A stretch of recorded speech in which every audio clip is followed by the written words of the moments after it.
Días que estuvieron transitados por un eco que llegaba y pasaba entre la gente, los comentarios, etcétera, y volvía, como los ecos. El eco de lo que sucedió el viernes a la 1 de la tarde, cuando habló Cristina Fernández de Kirchner.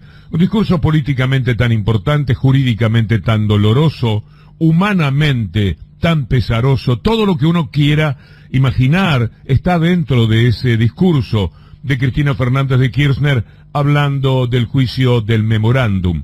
El bochornoso, el impresentable, vergonzoso, y ustedes agreguen los adjetivos que quieran, juicio sobre el memorándum con Irán.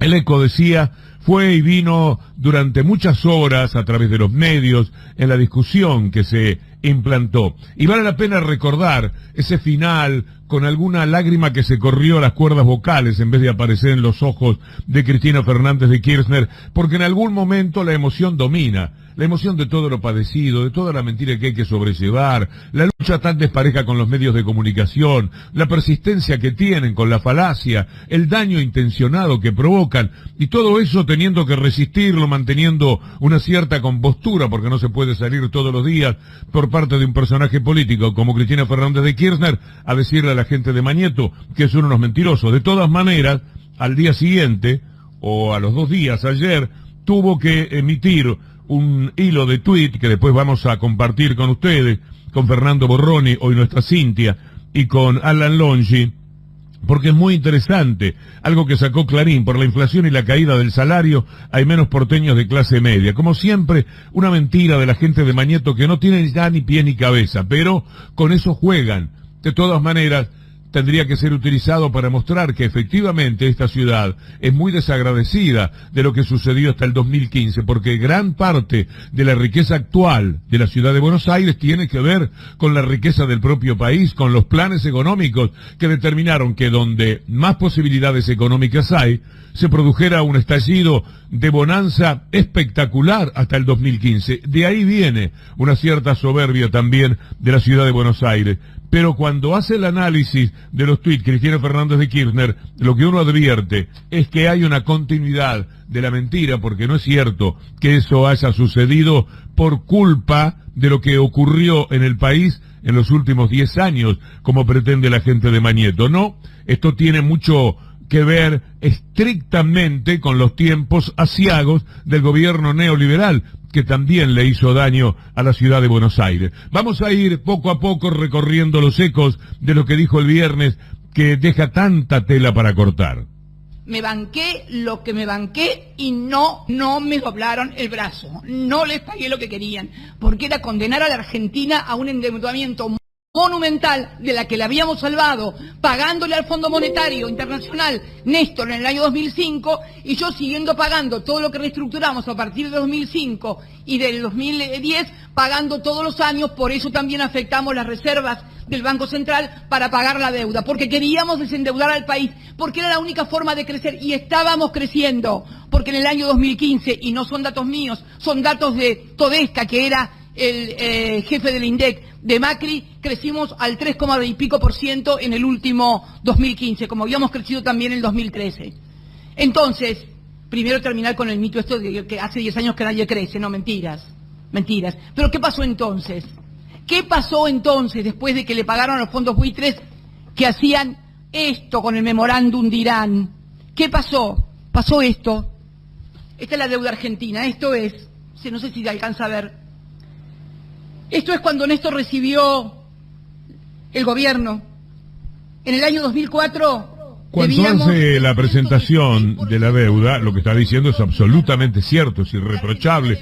Pero yo creo que hay números todavía mejor, porque deuda es lo que se debe a los no residentes en dólares. Y esa deuda, que estaba en el 70% cuando en el año 2004, 2003 empezó Néstor Kirchner, bajó al 13% cuando terminó Cristina Fernández de Kirchner y subió al 47%. Estamos hablando de la deuda en dólares. Un 13% nada más, de 37,4. Fíjense ustedes cómo fuimos de ese 100, cómo lo redujimos. De ese 120 fuimos bajando, y llegamos en el último tramo de mi gobierno al 37,4. Miren lo que pasó en apenas 4 años, del 37,4 A fines del 2019 el 72,6 del Producto Bruto. Casi duplicaron. Mire cómo habíamos logrado, mire cómo estaríamos los argentinos si hubiéramos tenido dirigentes que se aguantaran lo que hay que aguantar para no... ¿Pero por qué no lo hicieron? No lo hicieron porque después no vinieron fondos para invertir en producción, en generar trabajo, en generar bienestar, alegría y felicidad a los argentinos. Vinieron a la timba financiera, Entonces, este memorándum, lo de vialidad, lo de dólar futuro, todo está armado para denostarnos a nosotros y que el pueblo argentino pueda entregarse débilmente a lo que siempre hicieron desde afuera, dominarnos a través de la deuda. Esto es lo que pasó en la República Argentina. Esto es lo que pasa con el memorándum de Irán. No hay otra cosa. Todo eso que... Este es el dolor de una mujer que ha sido agredida de todas las maneras imaginables, en un tiempo en el que esa mentira sirvió para tergiversar la democracia. Hoy Jorge Macfud en página 12 habla de la endeble democracia que tenemos y sin embargo hay que cuidarla como sea, es muy importante para los más vulnerables, pero es el ataque persistente, permanente que se tiene. Lo que estaba diciendo el viernes es un grito también dolorido, de impotencia, de bronca propia y bronca en nombre de la gente, porque es a la gente, a lo que llamamos pueblo, a quienes pretenden mentirle todos los días. Difícilmente podamos encontrar un camino después de esta pandemia, y tenemos que encontrarlo, porque tenemos una responsabilidad, yo por lo menos me siento con la responsabilidad histórica de poder hacerlo. Así que, discúlpeme, señora Presidenta, y discúlpeme las otras personas que están así, pero es una cosa que siempre, en fin, me llega porque no puedo creer, todavía me cuesta creer que a 27 años de la tragedia de la AMIA estemos todavía discutiendo esto, que es el montaje de una mentira para poder ganar elecciones, para poder mantener entretenida a la gente y para poder echarle la culpa a los que mal o bien, con equivocaciones, con aciertos, podemos decir que cuando nos tocó gobernar la Argentina, la gobernamos para que la gente pudiera vivir mejor. La recolección de información sobre los últimos años de persecución judicial a un sector político francamente demoledora. Hay imputados coaccionados a arrepentirse y dirigir su arrepentimiento al perjuicio de un líder político. Hay peritos forzados a dictaminar falsedades en perjuicio de algunos imputados. Hay prisiones preventivas dirigidas selectivamente sin cumplir con los exigentes requisitos constitucionales y legales para encarcelar inocentes. Hay manipulación de informes judiciales, utilización del aparato de inteligencia de modo ilegal para condicionar la política interna. Hay negación sistemática de las peticiones probatorias de los abogados defensores de los imputados políticos a los cuales había que perjudicar. Multiplicación hasta el infinito de causas por el mismo hecho, a efectos de impedir una defensa eficaz de los perseguidos. Una elección fraudulenta de jueces sometidos al plan de persecución. Rechazos sistemáticos de la revisión de decisiones injustas en las instancias superiores. Y en todo caso, corrección en esas instancias de eventuales decisiones que a través de algún desliz reconocieron facultades constitucionales en los imputados destinados a ser destruidos sin miramientos. Persecución a hijos e hijas. Castigar la moral de los perseguidos. Direccionamiento descarnado e impúdico, selectivo de los organismos colaboradores del sistema judicial, AFIP, Oficina Anticorrupción, etc. Cuando esto sucede, los argentinos tristemente han aprendido que el desarrollo judicial de cada caso se le debe sumar un debido análisis transversal. Estas son palabras de Maximiliano Rusconi, que tomo porque las quiero hacer mías en la medida en que también echa luz sobre lo que pasó el viernes en esa presentación de Cristina Fernández de Kirchner, diciendo algo que atraviesa todo. No es una cuestión jurídica el memorándum con Irán, no es solamente eso, no es una cuestión política, no es solamente eso, no es una cuestión humana, no es solamente eso, es todo eso, es lo humano, lo desgarrador de un ataque impiadoso, constante, permanente y mentiroso. Es lo jurídico, la participación aviesa de personajes mencionados en el discurso, algunos no lo suficientemente por una cuestión de tiempo, pero que tienen mucho que ver con el daño realizado durante todos estos años. Y tiene que ver con lo político, porque fue esto humanamente tan doloroso y jurídicamente tan bochornoso, que construyeron el perfil político de un país que se corrió nada menos que el neoliberalismo, para castigar a los sectores medios y a los más vulnerables, para pegarles muy duro como nunca se les había pegado desde el año 2000 en adelante. Esto es lo que ha pasado en el discurso del memorándum con Irán. La participación tan aviesa de la DAIA no solamente ha hecho daño a la imagen de la DAIA, ha hecho mucho daño también al propio país, ha hecho mucho daño en la pérdida de tiempo y en los cambios que se produjeron en la República Argentina en función de este tipo de denuncias. Esto era lo que como un eco iba y venía durante sábado y domingo, y todavía hoy lunes los ecos del discurso de Cristina Fernández de Kirchner tienen este valor que ya mismo compartimos en la mañana de la querida 7:50 con Fernando Borroni. Alan Longi, se pone en marcha la mañana. La más simple lógica del disparate judicial, institucional y político que es esta acusación a quienes estamos hoy sentados o conectados aquí. ¿Cómo sigue esto ahora, Luciana Bertoia? Bueno, ahora sigue el 4 de agosto a las 9 de la mañana, porque el viernes solamente escuchamos a Cristina Fernández de Kirchner, a Lucila Larrandart por la defensa de Andrés Larroque, también con Graciana Peñafort, que leyó un comunicado de Héctor Timerman y se emocionó mucho, y nos emocionó mucho a quienes la estábamos escuchando. Y por último habló Juan Martín Mena, el secretario de Justicia, también está imputado en esta causa, procesado en esta causa. Así que van a seguir las defensas. El fiscal Colombo, Marcelo Colombo, que fue quien pidió que se hiciera la audiencia, también reclamó insistentemente que se hablara de las nulidades. Y después hay toda una pelea en casación también, ¿no? Estas solicitadas las pagaba la Task Force Argentina, que era el grupo de choque de los fondos buitres para lograr doblarnos la mano. Me quisieron doblar la mano durante años para que les pagara cualquier cosa y me negué a pagarles cualquier cosa. Bueno, la historia ya la conocen.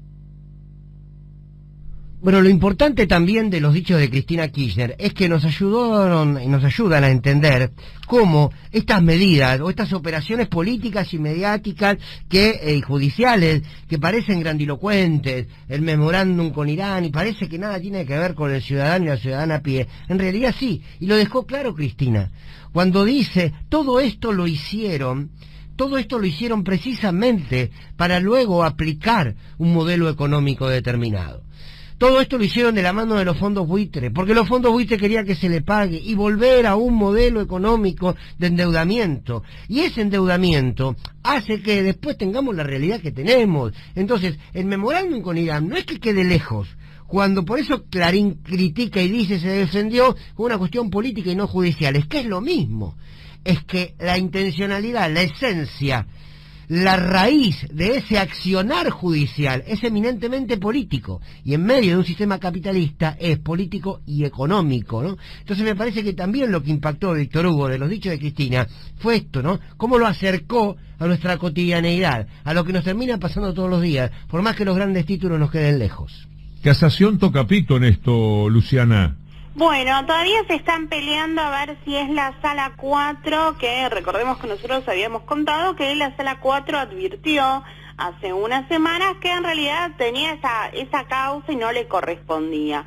Bueno, ahora la Sala 1 se la vuelve a mandar a la Sala 4, así que, ¿por qué es importante esto? Bueno, porque son los nombres de quienes van a definir la suerte de esta causa, y además porque tienen que definir si continúan los jueces del Tribunal Oral Federal 8, a quienes quieren desplazar, bueno, la DAIA y 2 familiares de las víctimas del atentado a la AMIA. Entonces, casación tiene que decidir si siguen Gabriela López Iñiguez, Daniela Obligado y José Michelini al frente de esta causa.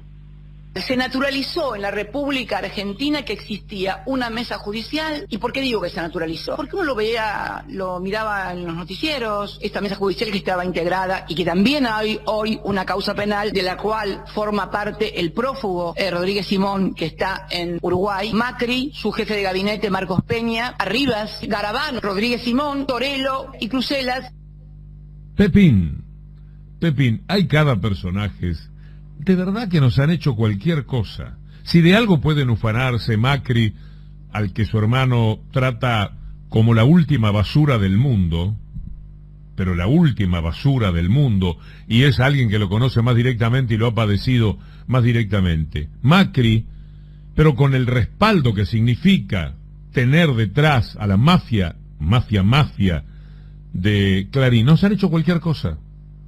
Pero lo que se les antojó. Nos han sopapeado de lo lindo. Y nosotros tenemos que ir levantándonos poco a poco y buscar refugios en la mayor dignidad que encontremos en cada uno de nosotros. Eso que busca y encuentra Cristina Fernández de Kirchner para salir a pelearlos de la manera que lo hace. Porque lo de Pepín es increíble. Este tipo puso 2 integrantes de la Corte Suprema de Justicia. ¿Cómo se ve usted? Ciudadano común, de cuarta, personaje que no tiene ningún mérito, salvo haber apaleado a personas que estaban en situación de calle en el comienzo del gobierno de Macri. Personaje de boliche, vaqueano del alba, pero no por méritos o por bohemia, sino por ultrajar cualquier buen procedimiento que en lo humano dé un perfil de persona aceptable en la vida. Pepín estaba ahí en el discurso de Cristina Fernández de Kirchner, y la mesa judicial. Armar una mesa para ver todas las mañanas, o todas las mañanas que se reunían, a quién iban a condenar, a quién iban a perseguir y cómo lo iban a hacer. Vos, Garabano, tengo un aniversario de Garabano denunciando en el Consejo de la Magistratura a Ramos Padilla y acto seguido pidiendo su recusación. Eso hacían. Vos te ocupás de Ramos Padilla en el Consejo de la Magistratura y vos escribís en Clarín tal nota y tal título contra Ramos Padilla. Hay que poner lo que es kirchnerista al tipo. Oculten eso del concurso que ganó con 180.000 puntos, con una ventaja de 70 puntos sobre el segundo. Eso lo dejan de lado. Muy bien, ¿y por quién vamos? Y bueno, vamos a pedir el desafuero, qué sé yo, de debido. ¿Cómo lo armamos? De esta manera. A esto estuvieron jugando. Este personaje, Pepín, puso 2 integrantes de la Corte Suprema de Justicia de la República Argentina. ¿Cómo se ve usted? Charlando, qué sé yo, en el Tortoni, tomándose un cafecito con un amigo diciendo, ¿sabes la que tengo para contar? Voy a meter 2 amigos en la Corte Suprema de Justicia. ¿Cómo? ¿Dónde? ¿Qué? Esto pasó en la Argentina. Todo lo que contamos cada día es algo que nos ocurrió, que nos pasó. Nos caminaron por encima de una manera que nunca se vio y ojalá que nunca se vuelva a ver, porque esta gente, donde recupere el poder, un poco de poder, otra vez va a ir con todo y van a hacer cada vez más daño. Tienen adentro, en su ADN, un torturador, tienen adentro en su ADN un corrupto, tienen adentro en su ADN un despreciativo. Así son, así se comportan.